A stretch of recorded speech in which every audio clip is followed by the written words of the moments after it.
시청자 여러분 안녕하십니까. 지금부터 전학견의 안보정론을 시작하겠습니다.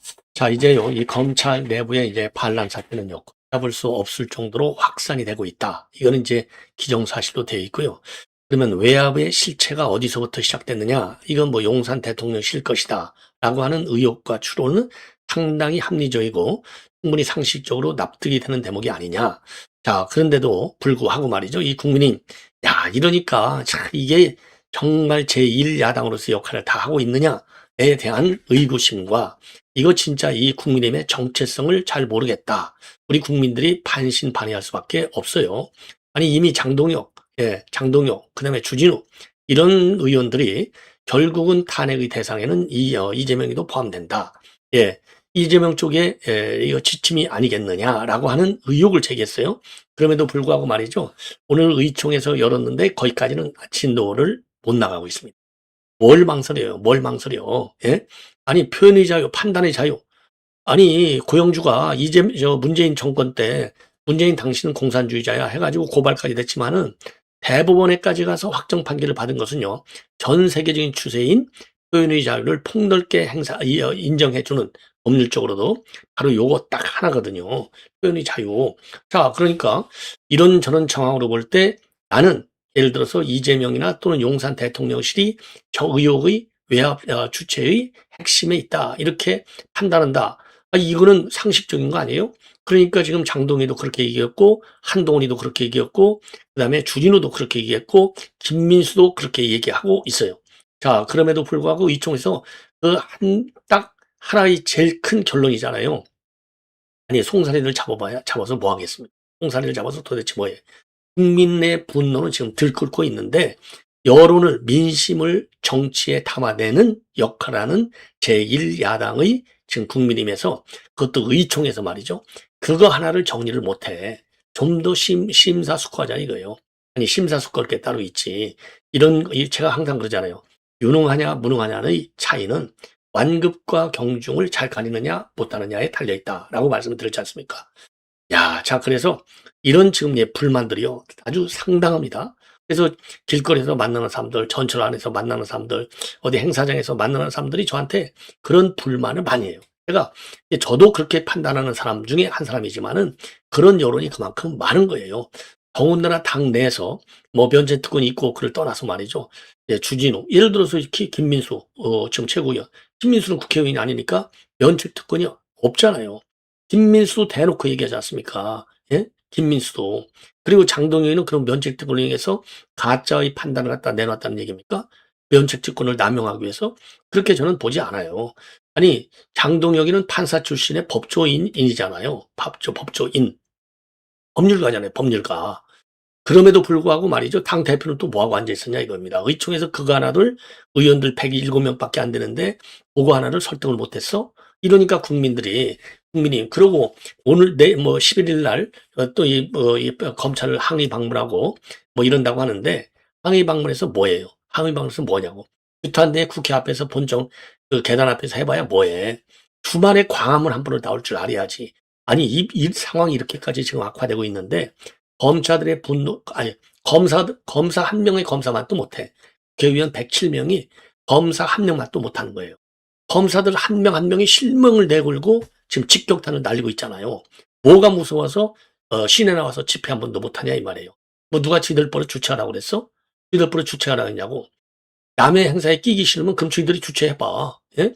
전광훈 목사 밑으로 들어가서 그 집회를 하든가 아니면 전광훈 목사 옆에다가 상을 별도로 차려놓고 하든가 국민의 분노를 민심을 담아내는 게 정당의 기본 역할이지 않습니까? 예. 자, 그래서 오늘 의총 얘기도 여러분께 전해드리도록 하겠고요.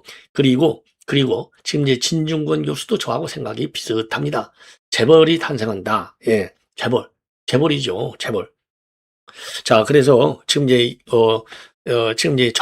김만배의 경우에는요, 총 6,111억을 추징해야 된다라고 했는데, 이 중에 428억만 인정이 됐어요. 그래서 5,683억 원을 벌게 생겼어요. 하루에 2억씩 번다고 하는 거 아니에요. 하루에 2억씩. 예. 그리고 남욱은 1,010억. 이거 완전히 다 무죄로 끝나버리기 때문에 남욱은 1,010억을 벌어들이게 된 겁니다. 자, 그래서 이 어마어마한 천막적인 돈들, 예, 요거를 여러분께 자세히 말씀을 드리고, 그리고 이제 또 하나 우리가 말이죠. 우리가 조심해야 될 게 지금 이 모든 레거시 미디어가 말이죠. 노만석 책임론을 지금 제기하고 있어요. 이게 검찰총장도 아닌 노만석, 그야말로 일개 대행한테, 예, 일개 대행한테 모든 책임론을 씌우고 만세 부를 것이냐? 여러분들 거기에 동의하십니까? 동의 못하죠. 이게 전형적인 꼬리 자리가 되는 겁니다. 자, 그래서 제가 아까 말씀드린 대로 노만석 검찰에서는, 법무부에서는 정성호, 용산에서 누군가 책임을 져야 될 거 아니에요. 정점에 있는 이재명이 책임을 지든, 아니면 봉우기가 책임을 지든, 아니면 본인이 실세라고 소리 지르고 다녔던 강훈식이가 지든, 누군가가 한 사람이 책임을 져야 될 것 아니냐. 그것을 국민의힘에서 여론화 시켜야 될 것 아니냐. 이런 불만이 지금 불등하고 있어요. 불등. 예. 그리고 말이죠. 지금 그 이진수 차관이 지금 그 대검 노만석 대행한테 전화했다는 거 아니에요? 요 내용이 지금 단독으로 보도되고 있습니다. 자, 큰일 났다 했다는 거예요. 큰일 났다. 이진수 차관은 큰일 났다. 이거 항소를 포기해야 된다는 의견도 있다. 이 얘기는요. 지의견이 아니라는 겁니다. 이진수도 누구한테 지시를 받았다는 얘기가 되는데, 그럼 법무부 차관이 지시받을 때가 어디가 있어요? 용산 대통령실 아니면 직속상관인 정서밖에 없는 건 아닙니까? 예. 자, 이러니까 외압, 대장동 항소 포기하라는 외압의 실체는 사실상 답이 나와 있는 겁니다. 답이 나와 있는 거예요. 그럼에도 불구하고 우리 그 국민의힘에서는 뭐가 그렇게 무서워서 절절절절 매고 있는지 정말 기가 막히다. 예, 기가 막히다. 이렇게 판단하지 않을 수 없는 그런 상황이 됩니다. 자, 그러면요, 이와 관련해서 우선 이거 국민의힘 이거 맨 먼저 하고 싶지만 신중권 교수가 오래간만에 옳은 얘기를 했어요. 대장동 항소 포기에 대해서요, 김만배는 좋겠다. 몇 년만 더 살고 나오면 재벌이 되어 있을 테니 라고 페이북에 글을 올려서 비판하고 있습니다. 그러니까 6천억에서 7천억 원에 달하는 부당 이득을 국고로 환수하는 게 이제 불가능해졌다는 거냐.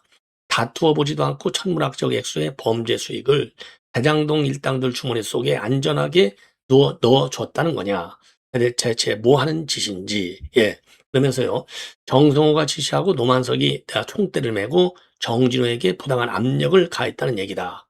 세상에 물구나무 서서 파렴치가 염치가 되고 몰상식이 상식이 되는 시대가 됐다. 그러면서요, 이왕 얼굴에 절판을 깔았으니 조금 있으면 아예 면소까지 하려 들 것이다. 예, 면소까지 하려 들 것이다. 그리고 노만석에 대해서는요, 명색이 검찰총장 대행인데 겨우 도둑놈들 딱가리나 하냐? 부끄러운 줄 알아야지. 이렇게 직격탄을 날리고 있어요.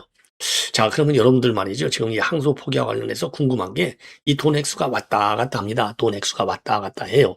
예. 지금 한마디로 해서요. 검찰에서 추징이 불가능하게 된 액수가 7,800여 억 원. 예, 이거는 7,886억 원이요. 본래 7,886억 원을 이게 이제 이거를 받아내야 되는데, 예, 부당 이득을 챙겼다. 이해충돌방지법 적용. 자, 그래서 요거를 갖다 이것저것 다 제하니까 검찰에서 최종적으로 7,814억 원을 추징해 달라. 7,814억. 그런데 1심 재판부가 선고한 추징금은요, 불과 473억 밖에 안 됩니다. 자, 그러니까 7,886원 총 액수 중에서 7,814억 원을 추징해 달라고 했는데 1심 재판부는요, 473억 원만 추징하겠다. 예, 하라. 이렇게 판결을 내려버렸어요. 자, 그리고 검찰은요, 대장동 이 김만배에 대해서는요, 6,111억 원을 추징하라 했어요. 6,111억 김만배. 근데 1심에서 428억만 인정했어요. 그래서 5,683억 원을 환수하지 못하게 됐습니다. 그래서 5,700억 불을 김만배가 벌었다. 이렇게 나오는 거예요.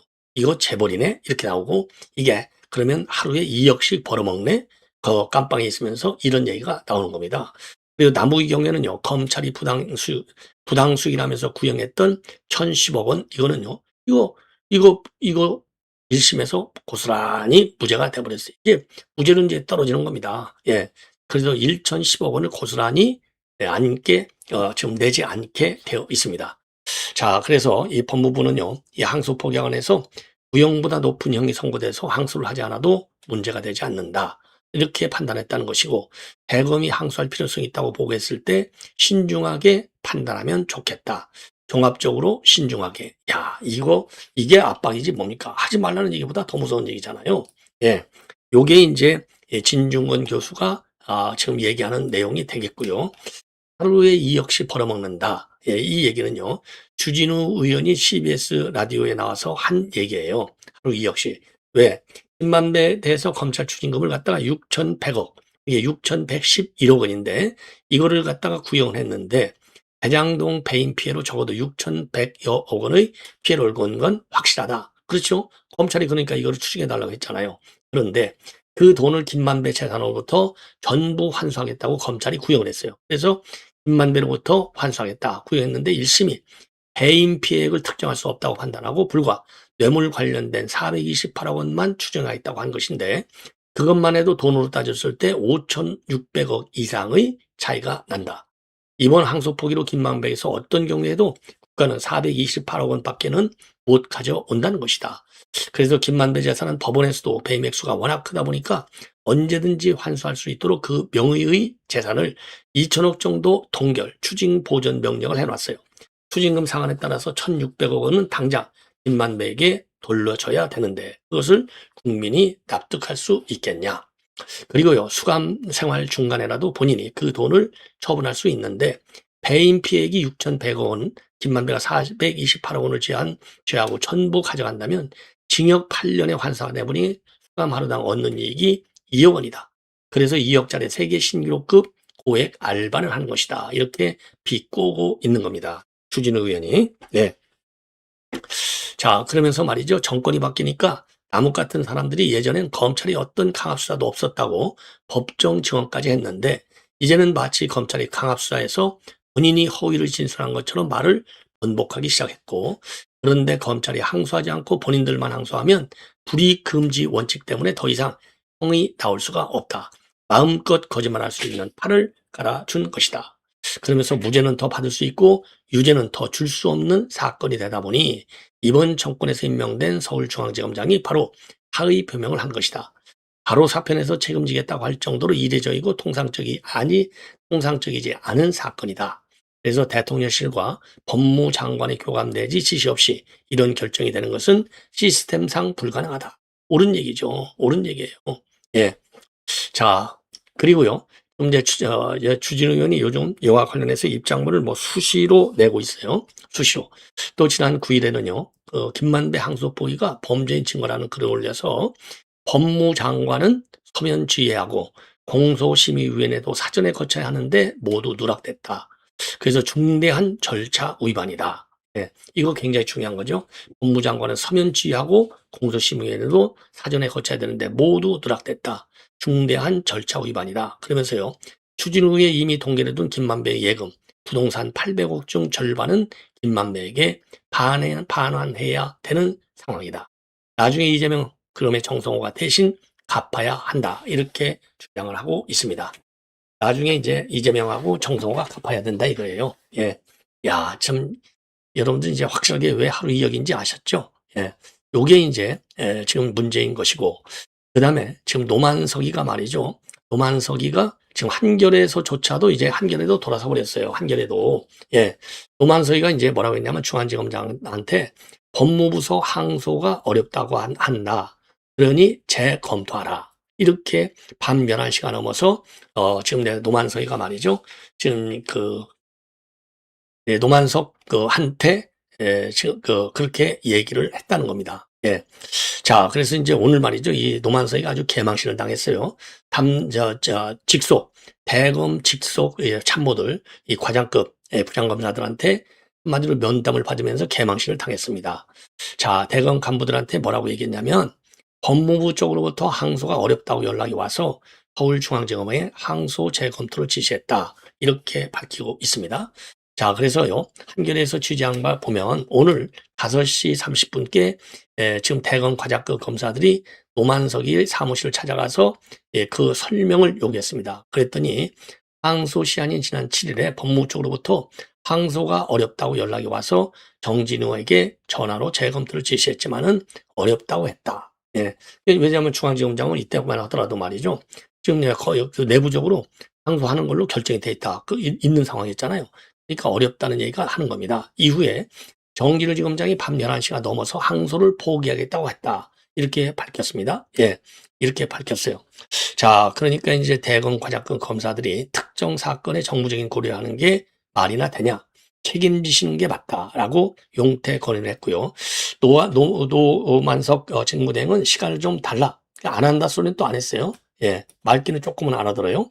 자, 이렇게 됐고요. 그 다음에 이번에는 노컷 뉴스에서 단독으로 보도하고 있는 내용인데 이진수 법무차관이 노만석한테 큰일 났다. 항소를 포기해야 된다. 이렇게 통화를 했다는 겁니다. 자, 그래서 이거는 이 둘만의 통화, 이것은요, 대검 지부도 입장을 바꿔서 그래서 항소 포기를 지시한 걸로 되는 겁니다. 예.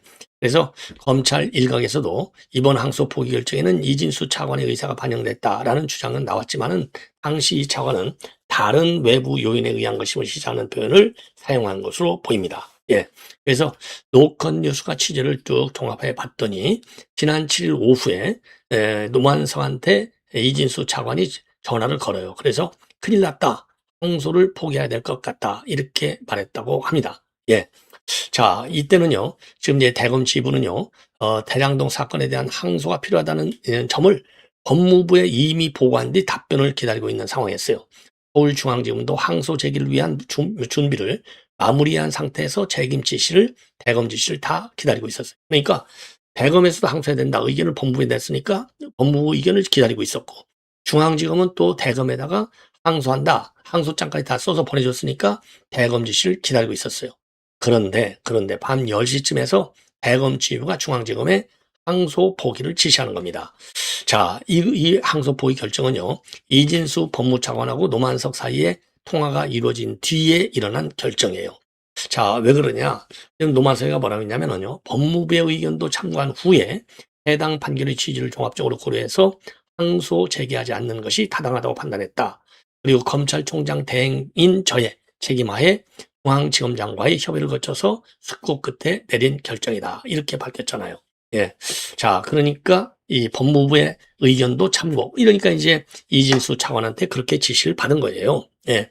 그래서 중앙지검 검사들은요, 이준호 4차장 검사를 통해서 항소 필요성을 주장했지만은 정진호 검사장은 대검 지부 뜻을 꺾지 못했고 결국 항소 시한을 넘기고 말았습니다.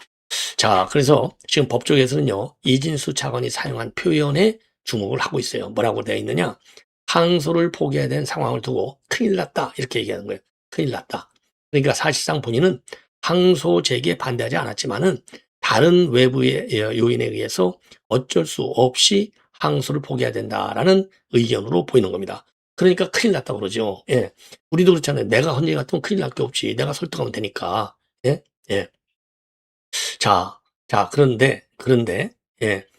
큰일 났다는 얘기는 그러니까 어디선가 항소를 포기해. 이렇게 하니까 본인도 항소를 하는 게 좋은데 자기가 그 다른 의견이 오니까 큰일 났다. 이렇게 한 거나 마찬가지잖아요. 그러니까 이제 강배신 검사도 법무장관과 차관이 반대한다고 들었다. 이렇게까지 얘기가 나온 거 아니겠습니까? 자, 그래서 지금까지 흘러나온 얘기의 종합을 보면, 자, 대검도 처음에는 항소 필요성을 인정, 중앙지검도 인정, 예, 다 인정이에요. 그런데 이진수 차관이 느닷없이 전화가 오는 바람에 난리가 난 겁니다. 그래서 이제 이진수 차관이 전화가 왔고 큰일 났다. 이렇게 하면서 사단이 벌어진 거가 되는 겁니다. 자, 이렇게 이제 이 외압의 주체는요, 예, 외압의 주체는 이제 어쩔 수 없이 이제 밝혀지게 되어 있는 겁니다. 예. 자, 그러니까 지금 이제 법무부 장관은 지가 혼자 꼬리 자르게 한 거 아니에요. 예. 신중해서 하라고 그랬다. 신중하게 하라고 그랬다. 그리고 종합적으로 고려해서 하라고 그랬다. 자, 그러면서 말이죠. 예, 그러면서 추징하는 거, 민사소송으로 추징하라? 아니, 1심 재판부 재판 간다고 그랬잖아요. 이거 여러 가지 정황으로 보면 이거 손해배상 소송도 쉽지 않겠다. 이렇게까지 1심 판결문에 나와 있잖아요. 무슨 애들 장난하는 건가요? 도저히 이해할 수 없는 사단이 벌어진 겁니다. 자, 그래서 이진석, 그 다음에 노만석, 이 내용들 쭉 여러분께 전해드렸고요. 김민수, 지금 김민수의 지금 탄핵론 요 내용도 나오고 있는데 요 내용은요 바로 다음에 이어지는 방송에서 제가 별도로 우리 야당의 입장문과 함께 전하도록 하겠습니다. 자, 그런데 우리 야당 입장문은요 이미 말씀을 드리겠습니다. 우선요 간단하게 말씀을 드리면 대한민국 사법체계를 파괴하는 중차대한 사태다. 의원들이 대부분 만장일치로 지금 국정조사를 실시하는데 지금 의견을 같이 했다. 그리고 정성호, 노만석 대행을 비롯한 항소 포기 외압과 관련된 관계자 전원이 사퇴해야 한다는 점에도 의견을 모았다. 이렇게 밝히고 있습니다. 자, 그래서 요거는요 조금 더 종합적으로 우리 야당의 의견을 바로 이어지는 방송을 통해서 여러분께 자세하게 설명을 드리도록 하겠습니다. 자, 정말 한심하기 짝이 없네요. 한심하기 짝이 없습니다. 시청자 여러분, 이렇게 해서 본 방송을 마치겠습니다.